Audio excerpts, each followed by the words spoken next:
Hello everyone, কেমন আছো তোমরা সবাই? নতুন একটা ব্লগে তোমাদের সকলকে স্বাগত জানাই। তো আজকে হচ্ছে একেবারে রেডি সেডি হয়ে গেছি, কারণ একটা বন্ধুর বাড়ি যাব।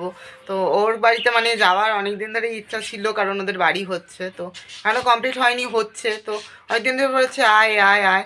আর এখন যেহেতু কুলের সিজন, তো আগের দিন তেঁতুল এনেছিল আমার জন্য। ওদের ওখানে তেঁতুল গাছ, কুল গাছ আছে। তো তোমরা হয়তো দেখেওছো, আগে আমি সীমার বাড়িতে গেছিলাম। তো ওদের বাড়িটা একটু ভেতর দিকে, তো এর জন্য ওই সমস্ত কিছু আছে। আমাদের এখানে প্রায় আমি 5 বছর ধরে বনকুল খাই না, যেই কুলের মাখা ঠাকা হয়। এমনি তো নারকেলি কুল বাবা বাড়ির থেকে বাজার থেকে কিনে নিয়ে আসে, তো সেগুলোই খাওয়া হয়। কিন্তু ওই কুলের যে স্বাদ, সেটা অনেক দিন ধরেই খাওয়া হয় না, প্রায় 5 বছর হতে যায়। তো আজকে যাচ্ছি, ও বললো কুল ওখানে কুল গাছ আছে, তো বললো আয়। তো চলো ওখানে যাই, আর কি কতটা কুল নিই তো তোমাদের সাথে শেয়ার করবো। তো চলো দেখি, যাওয়া যাক। তো এখন যাচ্ছি, আর রোডের ওই পারে কিন্তু ওদের বাড়ি, তো রোডটা আমার ওই দিক দিয়ে পার করতে হবে।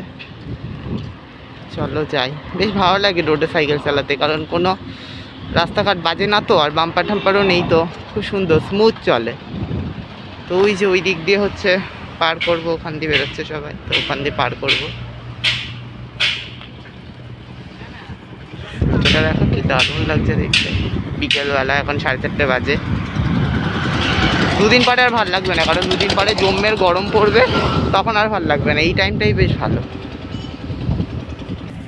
বেশ ভালো লাগছে।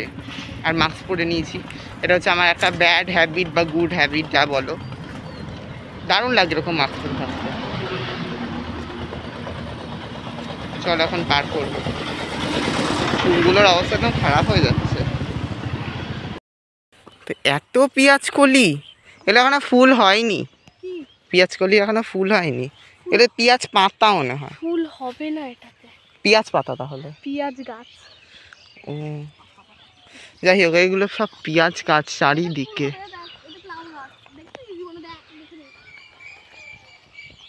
লাউ গাছ, ফুলকপি গাছ, ফুল আছে ফুলকপিতে ছোট্ট, দারুণ চারিদিকে। ওদিকে ধান চাষ হচ্ছে না রে? এইটা কি সুন্দর সানসেটটা হচ্ছে, দারুণ জায়গাটা। তো একটা গাছের এখানে চলে এসেছি আর কুল পাততে, আর দেখো গাছ ভরা কুল, দেখতে পাচ্ছ? পাতার থেকে কুল বেশি, পুরো ভর্তি।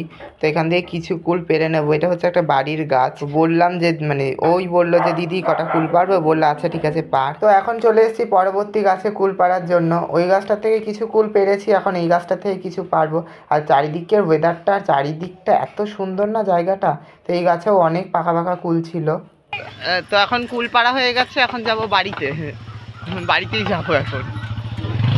আবার ব্যাগটা নেবো, ব্যাগটা তো বাড়িতে, ব্যাগটা বাড়ি থেকে নিয়ে তারপরে বাড়ি যাব।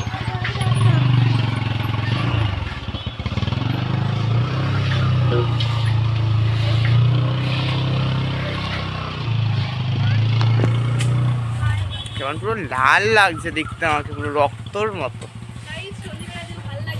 তো এই দেখো প্লাস্টিক ভর্তি কুল, এক প্লাস্টিক পুরো কুল এনেছি। তো এইগুলো গিয়ে বাড়িতে মাখবো, মেখে খাবো 2-3 দিন ধরে। তো এটাই হচ্ছে এটার জন্যই মেনলি গেছিলাম, আর এটা পেয়েছি। ভেবেছিলাম পাবো না, লোকে কি বলবে, কিন্তু না, গাছগুলো এমনি ছিল, তার জন্য পারতে পেরেছি। তো চলে এসেছি, এখন বাবার কাছে আছি। তো এখানেই ভিডিওটা শেষ করছি। আর তোমাদের ভিডিওটা কেমন লাগলো অবশ্যই কমেন্টে জানিও, আর ভালো লাগলে একটা লাইক করে দিও। দেখা হচ্ছে তোমাদের সাথে পরবর্তী কোনো ভিডিওতে। আজকের মতো বাই।